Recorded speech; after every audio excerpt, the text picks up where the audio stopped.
Not even in the boldest version of what I imagined for this franchise did I think we'd be sitting here, right now, staring at a real chance to upgrade the Detroit Lions' wall in front of Jared Goff with a move that feels this sneaky, this smart, and this on-brand for a team that finally knows exactly who it is. This is Lions News Fan Report. I'm talking straight to you, one-on-one like always.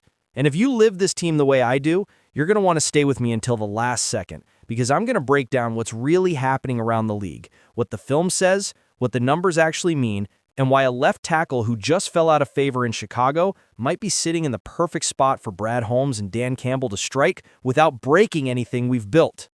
I'm not here to scream breaking trade with nothing behind it. I'm here to show you the path, the logic, the fit, so that when this name really starts to pop up on your feed, you understand exactly why it makes sense for the Detroit Lions. To get there, we start with us. This offense is not a fluke. It's a grown operation. Top-tier efficiency, one of the best play callers in football, a quarterback who thrives when protected and in rhythm, weapons who punish you horizontally and vertically, and above all, an offensive line that has become the core identity of this team.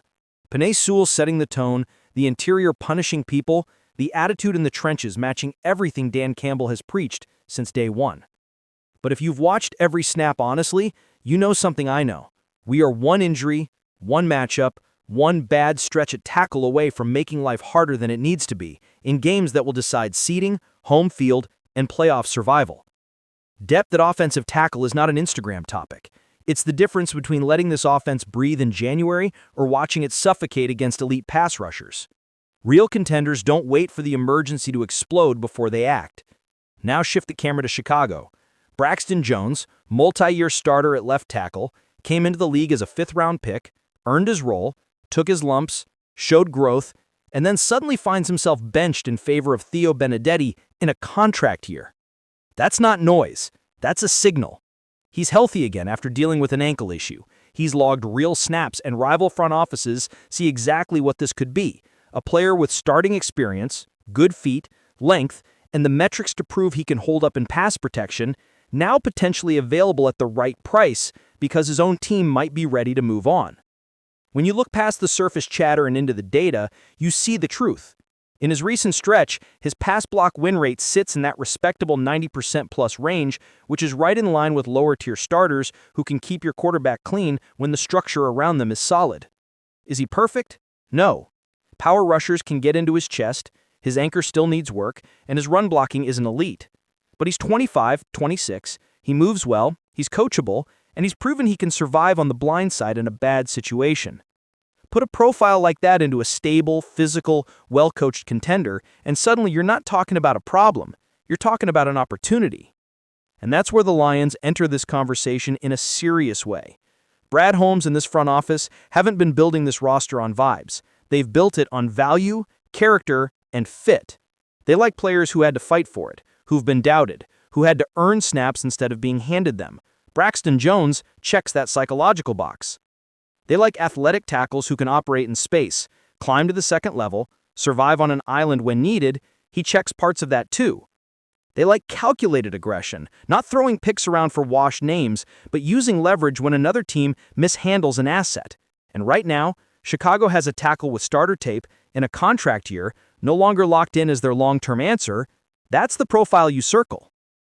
From Detroit's perspective, this is not about sending a message that someone here isn't good enough. This is about respecting how close you are. The window is real.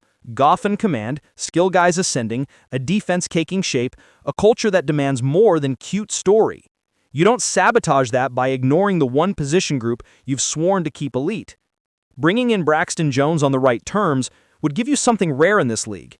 Real functional depth at tackle with upside. You can let him compete at left tackle, you can give him reps as a swing backup early, you can develop him as an option in case of injury, you can position him as a potential longer-term piece if future contract decisions reshape the room. If he responds to Hank Fraley's coaching, if he thrives in this environment, you've turned a distressed asset into a protector for your franchise. If it doesn't hit, you've risked a reasonable pick, not your core. That's how grown-up teams move. Look at the mechanics. He's in a contract year, he lost his starting role, his name already shows up on league-wide trade candidate lists, And his value is in that band where a mid or late round pick could actually get a conversation going.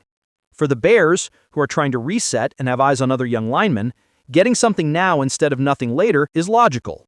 For the Lions, it's an affordable ticket into a position you can never overinvest in. There's no need to overreact, no need to pay like you're acquiring a Pro Bowler, but there is every reason to make the call, check the medicals, cross-check the tape, and ask, is this our kind of guy in our kind of room? And schematically, I see the path. In Ben Johnson's offense, where timing, play action, and clean pockets are everything, you put a guy with Jones's movement skills into a system that actually helps its line with structure instead of leaving them on islands on every snap, and his traits start to look a lot better. He's quick enough to mirror in pass pro, comfortable in space on screens and wide zone, and he'd get to play next to a cohesive interior that communicates at a high level. You reduce the chaos, you sharpen the assignments, and you ask him to execute, not rescue. Add to that the culture piece. This isn't the old Detroit where a young lineman walks into a mess. This is a building with a clear standard, veteran leaders in the trenches, and a head coach who will test your toughness and your buy-in from day one. For a guy trying to reestablish market value, it's an ideal stage. And now we hit the moment I've been building to with you. When I overlay everything, the Bears' situation, Jones's profile, the Lions' timeline, the cap reality, and the way this front office is operated, the idea of Braxton Jones in Honolulu Blue stops being a wild social media post and starts to look like exactly the kind of move a serious contender quietly lines up before the deadline buzz peaks. Not a blockbuster, not a panic splash, but a targeted strike. Bring in a 90% win rate pass protector with something to prove, plug him into the best culture of his career, and let the competition make everyone better. If the price drifts too high, you walk. If Chicago wants a fair pick and the staff signs off, you go get him and sleep better in January. That balance between aggression and discipline is why I'm optimistic even talking about this possibility. It fits the identity we've been begging Detroit to have for years, and it finally does.